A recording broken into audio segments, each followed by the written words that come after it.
Vamos abrir as nossas Bíblias, por favor, no Evangelho de João, capítulo 6, versículos de 51 em diante. Evangelho de João, capítulo 6, versículos 51 em diante. Na verdade, de 51 até 71.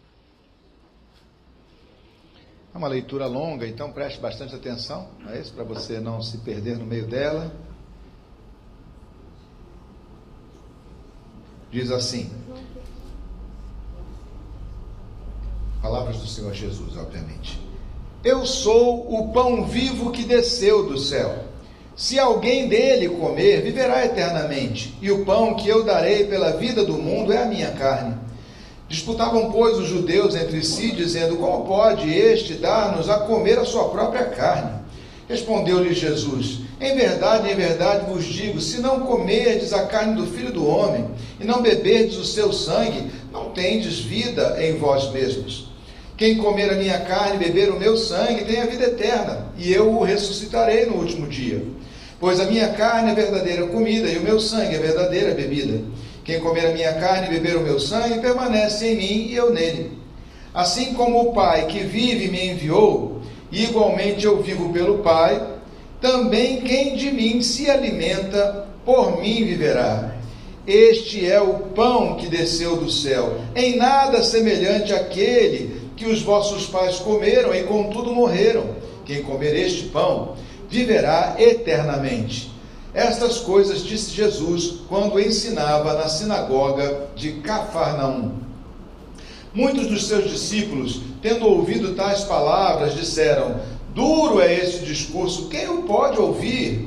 Mas Jesus, sabendo por si mesmo que eles murmuravam a respeito de suas palavras, interpelou-os, isto vos escandaliza? Que será, pois, se virdes o Filho do Homem subir para o lugar onde primeiro estava? O Espírito é o que vivifica, a carne para nada aproveita. As palavras que eu vos tenho dito são Espírito e são vida. Contudo, há descrentes entre vós, pois Jesus sabia desde o princípio quais eram os que não criam e quem o havia de trair. E prosseguiu, por causa disso é que eu vos tenho dito, ninguém poderá vir a mim, se pelo Pai não lhe for concedido. À vista disto, muitos dos seus discípulos o abandonaram e já não andavam com ele. Então perguntou Jesus aos 12, porventura quereis também vós, outros, retirar-vos? Respondeu-lhe Simão Pedro, Senhor, para quem iremos? Tu tens as palavras da vida eterna. E nós temos crido e conhecido que tu és o Santo de Deus. Amém.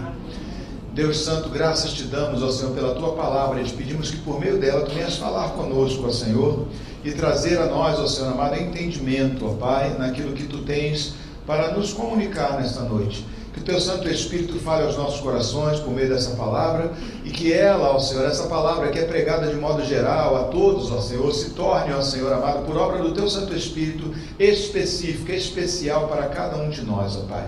Isto é um milagre, Senhor, quando todos ouvimos as mesmas coisas da boca do homem, mas ouvimos da boca de Deus aquilo que é especial para nós. Seja assim então conosco nesta noite, Pai, nós te pedimos em o nome de Jesus. Amém. Podemos sentar.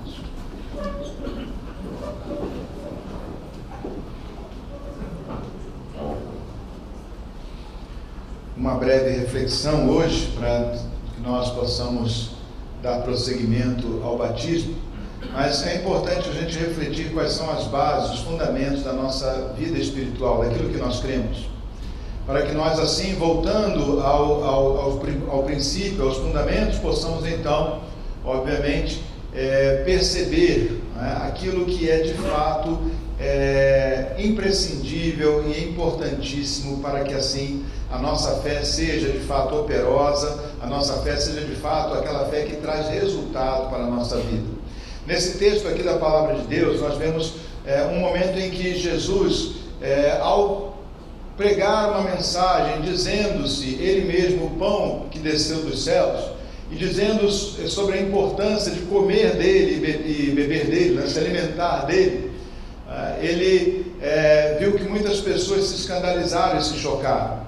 Num primeiro momento, até alguns pensaram que ele estava falando mesmo de canibalismo, alguma coisa parecida, mas era óbvio que ele estava falando num sentido figurado. Ele diz: eu sou o pão vivo que desceu do céu. Este é o pão vivo que desceu do céu. E ele estava falando que aquele que se alimenta dele, né, esse tem a vida eterna. Na sua frente havia ali muitas pessoas que eram judeus, né? Aliás, quase na totalidade, todos eles eram judeus, e alguns deles não compreendiam exatamente daquilo que ele falava, ou não aceitavam a sua ousadia em dizer que era necessário se alimentar dele, né? Porque eles criam muitas vezes, ou criam muito mais, eram mais apegados às suas tradições religiosas, e tão apegados a essas tradições religiosas, que eles não conseguiam discernir o novo que estava diante dele, aquilo que Deus estava fazendo novo. Na verdade, meus irmãos, uma boa definição de quem é tradicionalista: o tradicionalista é aquele que honra o que Deus fez no passado, desonrando o que Deus quer fazer agora, né? No tocante à fé cristã, o tradicionalista seria esse, aquele que honra o que Deus fez no passado, desonrando aquilo que Deus está fazendo agora. Naquele momento, estava diante deles o Messias prometido, aquele que eles esperaram por gerações, por centenas, milhares de anos. Aguardavam e esperavam pelo Messias, e o Messias estava diante deles, eles não conseguiam compreendê-lo, eles não recebiam, eles não creram, muitos deles não creram na palavra dele.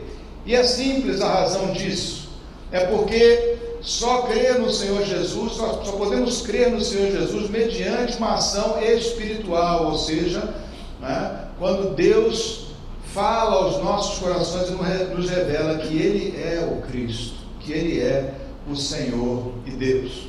Certa ocasião, Jesus aos seus discípulos perguntou, né, quem dizem ser o Filho do Homem? E eles disseram: olha, dizem que é Elias, Moisés ou outro dos profetas que voltou, coisa parecida. E começaram a falar sobre o que o povo dizia, né? As ideias erradas até mesmo que as pessoas tinham a respeito de Jesus.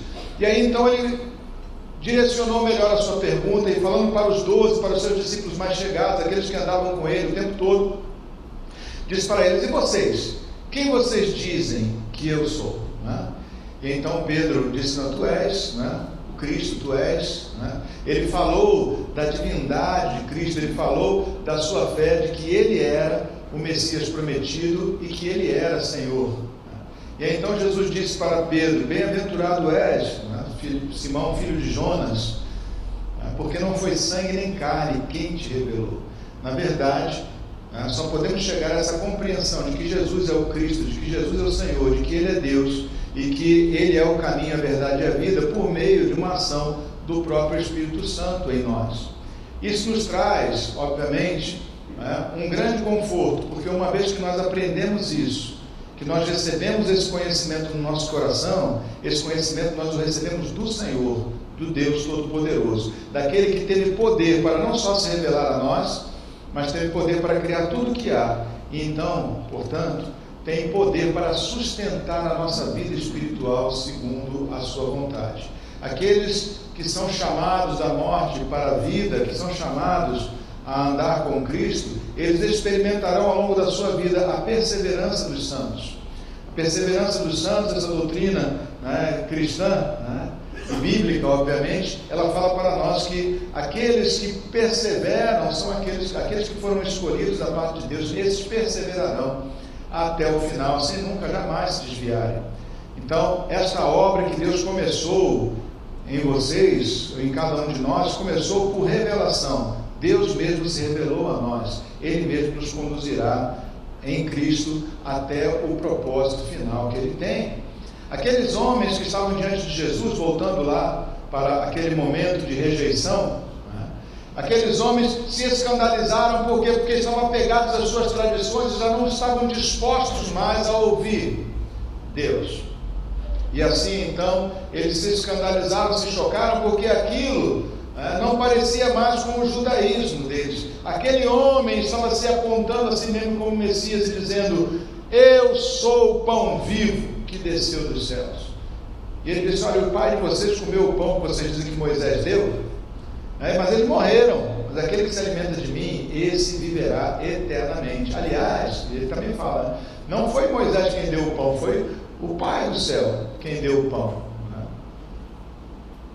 E ele diz: olha, aquele que se alimenta de mim, este viverá eternamente.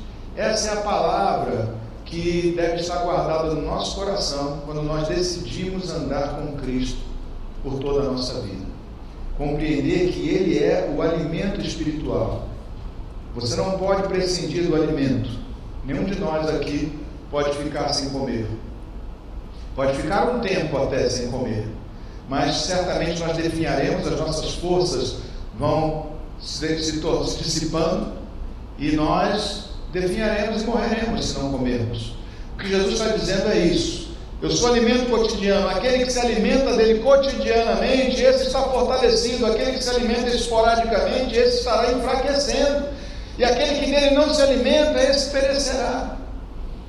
Então, para chegar a esse momento e passar pelas águas batismais, é necessário que vocês creiam, vocês que estão hoje para se batizar, creiam que Jesus é o alimento verdadeiro, que somente através dele vocês podem possuir a vida eterna, que ninguém chegará à eternidade, à vida eterna, sem se alimentar de Cristo, sem buscar em Cristo esse vigor e essa vida espiritual que só Ele pode oferecer para nós. Também, por outro lado, nós vemos aqui que o Senhor Jesus, quando viu aquelas pessoas, algumas daquelas pessoas se escandalizando e se afastando, ele volta-se para os seus discípulos e ele diz para eles: e vocês? Também querem me deixar hoje? Também querem me abandonar hoje? Os desafiou, na verdade os provocou naquele momento. E Pedro, sempre um dos mais afoitos e mais atirados, logo respondeu ao Senhor: Senhor, para quem iremos? Ele não falou para onde iremos, ele falou para quem iremos. Ele não falou de um destino geográfico, ele falou de um destino pessoal. Ele disse: para quem iremos? Quem poderia nos dar o que tu dás? Para quem iremos, se só tu tens as palavras da vida eterna? Tu tens as palavras da vida eterna. Para quem? A humanidade tem uma particularidade interessante.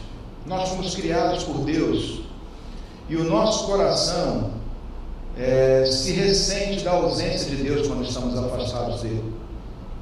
E por toda parte, em todo canto do mundo, pessoas buscam preencher esse espaço e procuram para quem irão, porque na verdade todos procuram algo que só Deus poderia completar. Mas quem é Deus? Quem é esse Deus? Não basta crer que há um Deus, é necessário crer segundo Deus se revelou aos homens, num Deus como Deus se revelou aos homens. Então Pedro diz claramente, tendo a certeza daquilo que dizia, ele disse: para quem iremos? E é verdade, meus irmãos, para quem? Para quem iremos? Porque nós iremos para alguém. Para quem iremos? Essa é a resposta que nós temos que responder todos os dias para nós mesmos. Temos que dizer: eu irei para Jesus.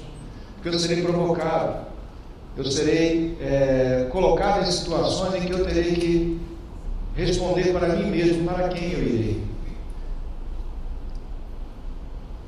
A quem eu recorrerei? E a decisão daquele que ama a Cristo, a decisão daquele que hoje declara-se seguidor do Senhor Jesus, deve ser essa: eu irei para o Senhor, porque Ele tem as palavras da vida eterna. Outros terão palavras que não levarão para a vida eterna, poderão até consolar temporariamente. Outras religiões, outros deuses, outros senhores poderão consolar temporariamente até mesmo, mas não podem garantir vida eterna. As palavras da vida eterna quem tem é Jesus. Ele mesmo disse de si próprio: eu sou o caminho, a verdade e a vida. Amém? E aqui está uma outra coisa que a gente nunca pode se esquecer: não há para quem ir senão para o Senhor Jesus.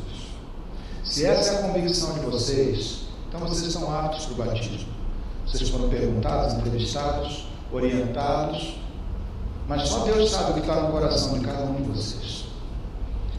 Nenhum homem pode saber o que está no coração de vocês. Quais são as suas razões verdadeiras, que podem ser diferentes daquelas que foram declaradas a nós. Nós julgamos segundo o que ouvimos de vocês. Mas só o homem conhece o coração do homem. Só o homem e Deus conhecem o coração do homem. A minha esperança, a minha confiança até nesse momento, é que vocês sabem muito bem o que estão fazendo. E conhecem muito bem as implicações da decisão que hoje tomaram, ou que hoje tomarão, né, passando por essas águas. Só há um caminho, e esse caminho é Jesus. Vocês vão errar, vocês vão falhar muitas vezes. E eu posso falar isso com conhecimento pessoal, porque também eu erro, também eu falho, todos nós erramos, todos nós falhamos.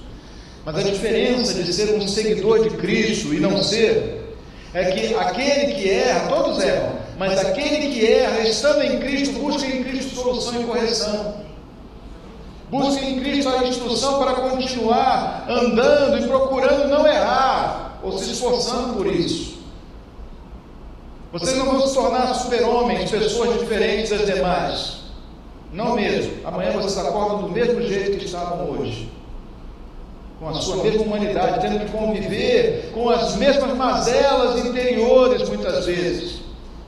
Mas se vocês chegaram até aqui, é porque vocês tomaram uma decisão, e eu espero que isso seja a verdade no coração de vocês, de que vocês não querem mais viver pela sua própria cabeça, pela sua própria lei, pelo seu próprio entendimento, que vocês não querem mais ser donos do seu próprio nariz, como se diz, mas querem seguir a Jesus como Senhor e Deus, e deixar que Ele governe a vida de vocês. Que Deus nos ampare e nos fortaleça cada dia nessa decisão. Que vocês possam sempre responder para si mesmos: eu irei para Jesus, e para nenhum outro irei. Que vocês possam dizer para si mesmos: só Tu, Senhor, tens as palavras da vida. Só Cristo tem as palavras da vida eterna. Não há outro que possa consolar como Ele pode consolar. Que vocês possam dizer: eu quero aprender de Ti, Senhor, para que seja eu como Tu és, de tal modo que já não viva eu, mas que eu possa dizer: Cristo vive em mim. Que vocês possam se parecer menos consigo mesmos e mais com Jesus. Que vocês possam deixar de lado as obras mortas e as obras passadas, e agora viver em novidade de vida, conforme convém àqueles que amam a Cristo, que desejam seguir e servir a Ele. Amém? Esse é o meu desejo, creio que é o nosso desejo, creio que é o seu desejo também. Que assim seja, então, que a graça do Senhor nos capacite, que o poder do Altíssimo nos faça vencer, né? E que as promessas eternas sejam aquilo que nós temos em vista. Amém? Glória a Deus. Pelo batismo, meus irmãos, ninguém é salvo pelo batismo. O batismo não salva ninguém. Na verdade, quem salva é o Senhor por uma obra espiritual. Para que cheguem eles aqui, nós cremos que eles são salvos. Mas eles estarão hoje selando, né, essa confiança em Deus, realizando diante de nós esse ato sacramental, declarando a sua fé em Jesus como seu Senhor e Salvador, e assim declarando diante de nós, da imensa nuvem que nos rodeia, que eles estão agora andando com Cristo, amam a Cristo e vão para Cristo. Espera-se que alguém, ao passar pelas águas, já seja salvo, na verdade. Assim como se espera de um casal que vai casar, por exemplo, né, que eles já estejam no seu coração casados, no seu coração. E quando entram na igreja, né, eles estão realizando um ato público que marcará aquela decisão deles de se tornarem uma família. É mais ou menos, por analogia, é mais ou menos a mesma coisa. Já são o que são. Já são noiva de Cristo, né? Já são prometidos do Senhor. Mas hoje eles estarão praticando diante de nós um ato sacramental que expressa essa fé viva que já está dentro do coração deles. Amém?